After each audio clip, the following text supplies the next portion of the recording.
دخترم چطور هستی؟ خوب هستم. میخوای که سیوگی برات یگان چیز پخته کنه؟ گشنه نیستم.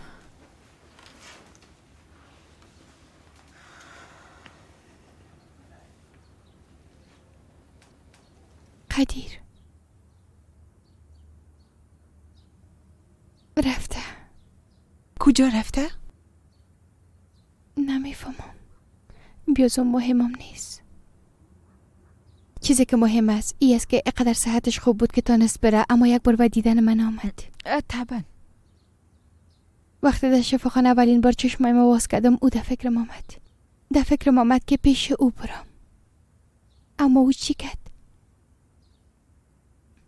بدونی که برم خبر بده خدا گم کرد رفت. شما حق به جانب بودین. به هر صورت